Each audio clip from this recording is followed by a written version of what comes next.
person.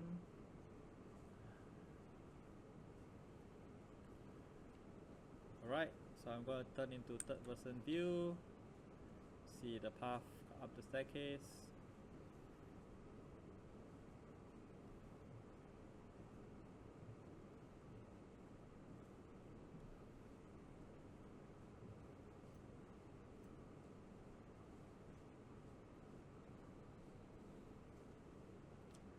So Waling, can you just you walk by the shelter, but there was a path just now up the staircase that was an unsheltered path that you did not take. Is there a reason why you prefer the shelter over non-shelter?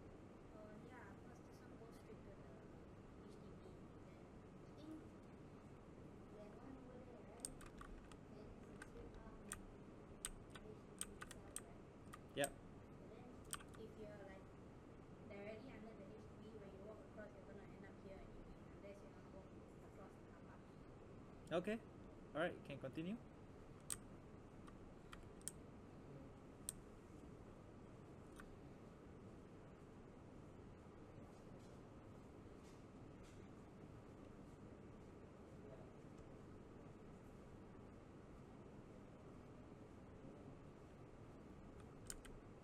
So we're going back to first person view.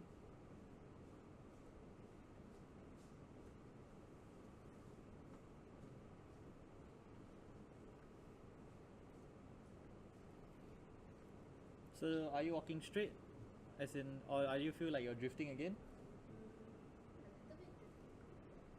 little bit drifting. Drifting to the left? Can maybe adjust the belt slightly to the right then? Okay.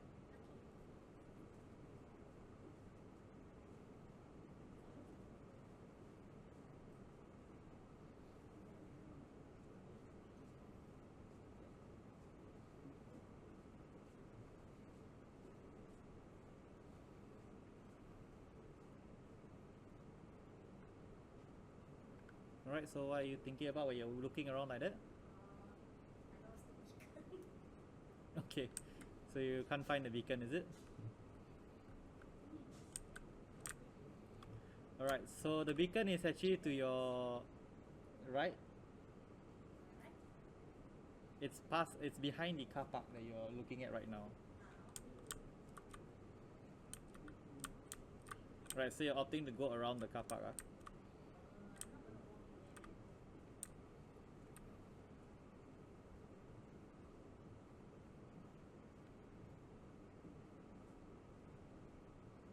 I know I cross car park, but asking to walk with the car park itself is different. Okay.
So do you know where you're going right now? Then Okay.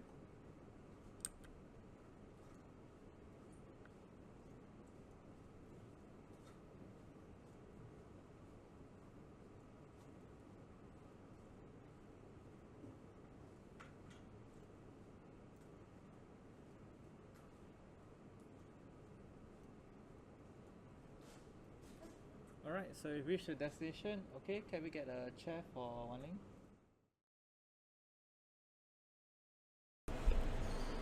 Alright, so we've finished quite a few user tests today. Let me just manually check the data, see whether it's saved properly. Vrcs test, and today's the 4th, so it'll be saved to 4.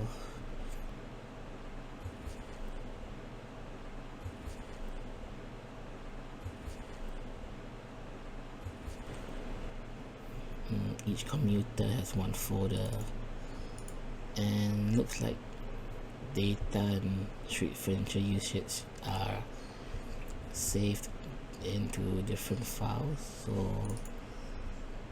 maybe taking a look at the location data first. Okay, so this was the first tester we tested. So it's a walker. Total time is around 565 seconds. Distance 385. The route is from block 516 bus stop to block 512. And I guess since this is location data, the location data is stored here with the timestamp and distance traveled. So let me just take a closer look at the data that's present here.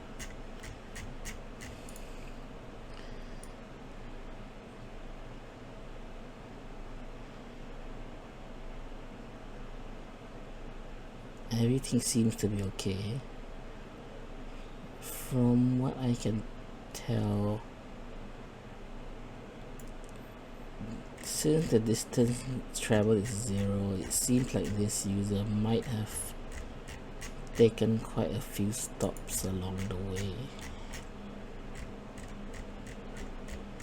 Okay, so let me just take a look at the other file, street furniture data. So for this time under shelter is more than time outside of shelter is more than time under shelter. And apparently this guy used the stairs once. Okay. Maybe I'll take a look at another commuter data to see. Okay, so this guy used the RAM instead, and apparently total time seems quite short, so he might have taken a faster route.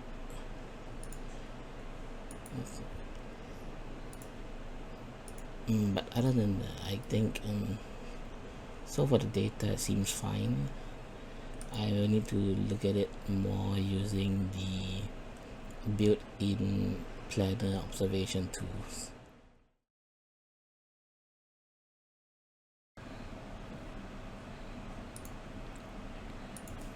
Alright, so let me take a look at the commuter test stats. Okay, today's test was 4th. Let's see the first tester. And alright, so test description, date, trainee, test ID, duration, status, street furniture usage, frequency. Okay, it looks like this guy used 1 stairs and he walked outside of shelter more than under shelter. This guy is around 6 minutes walking outside of shelter. What about someone else? Trainee 3 maybe. Okay. So this guy also used 1 stairs. but his shelter, the walking outside of shelter is significantly higher than under shelter, although it seems to be a trend. Both of them still walked outside of shelter longer, and it's actually around the same, just around 30 seconds difference. What about someone else? 11. Okay, so this guy actually walked pretty fast, and he walked under shelter more than outside, and instead of a stairs he used a ramp actually. Okay,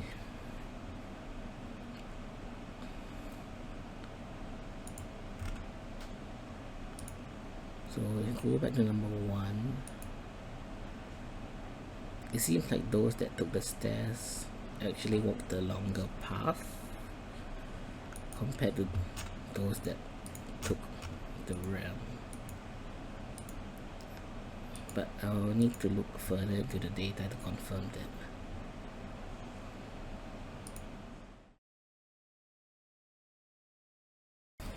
Okay, so now let me take a look at the commuter trail and street furniture display. So for this, it brings up a filtering menu where I have to select the route and locomotion, similar to the other tools. And for now, let's stick with PC motorized wheelchair. Then let's see, block 512 to block 516 bus stop. So yep, we had one tester today and one tester on the first. So let me just launch the tool.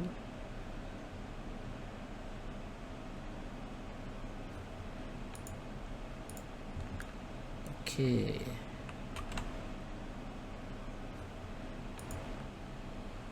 Alright, so before I look at the paths, let me look at the UI first. Alright, so I can set my camera fly through mode from fly through to top down, and top down I can set the zoom level, so I guess this will let me examine paths easier from a bird's eye view.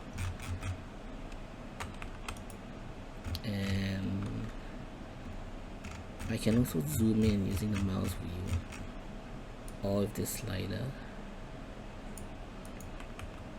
and I can close and open the side menu with tab, similar to the other tool. I can move around with AWSD again. So let me take a look at the filtering options now. So if I deselect all, it will not show these labels, which I assume is the street furniture usage. So if I were to deselect ramp, so it will not show ramp. If I were to deselect stairs, nothing will happen, because I'm assuming since these were wheelchair users, they didn't use stairs. As for rendering distance, it seems like it will display the furniture that's closest to me. So I guess if I do this, setting it to 200, and I were to travel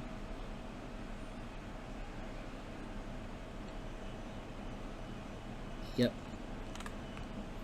it will only display what's within 200 meter range of myself. Okay, so let me just set this to 1000 again. Then, so taking a look at the commuter trails now, not focusing on the UI anymore, it seems like there were two testers and they straight away split and took different paths each. One of them actually went through the car park, it seemed, while the other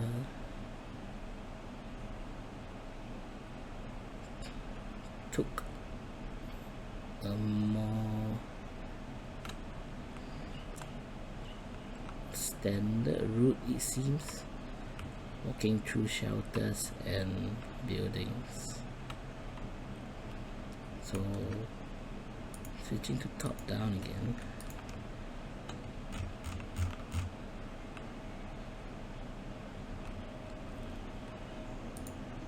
So if I double click this, I can actually snap to where the furniture is.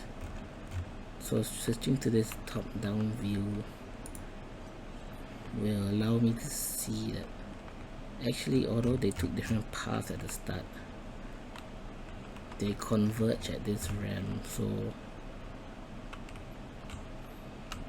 both of them actually only use this ramp.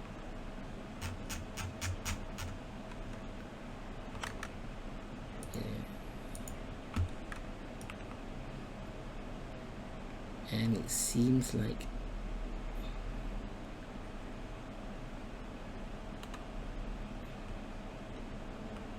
yep, the one on the right went directly through the car park, so it might have opted for a shorter route, while the one on the left actually went through the buildings and shop houses instead. So he might have decided to take a safer alternative route rather than risk coming into contact with cars and drivers. But in the end, they still converge on this one ramp.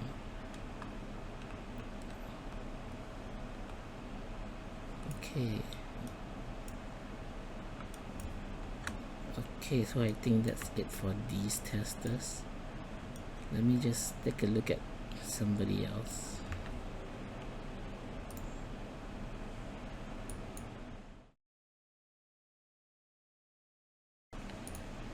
Okay, so I will be taking a look at a heat map tool for the test we did today. So just let me click this and then it brings up a filtering screen. I see. So I need to select the route I want and the locomotion that we use for testing. So we tested Walker and we had two routes today. So bus stop, so 512 to 516 bus stop, this route had 4 testers, yep. And 516 bus stop to block 512 should have 3 testers, yep. So maybe I'll just take a look at the 3 testers for block 516 bus stop to 512 using the Walker locomotion first.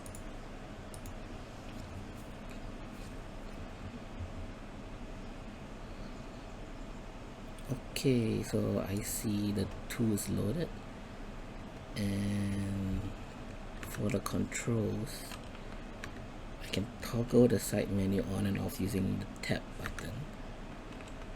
I can zoom in using the mouse wheel or the UI. I can move around with AWSD, the keys on. I can change the camera speed. Then I can toggle heat map details on and off. So for cell density, it should represent the amount of testers in each that took this route. So in each route,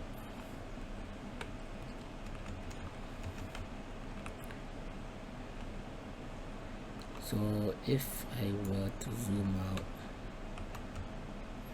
and get a clearer picture, it seems like the testers mainly took the same path for the start, but after which they split, and one of them seems to have cut across the road leading to the car park, while the other might have chosen a more sheltered path. Seems to be walking under shelter more and under buildings more as well. Interesting.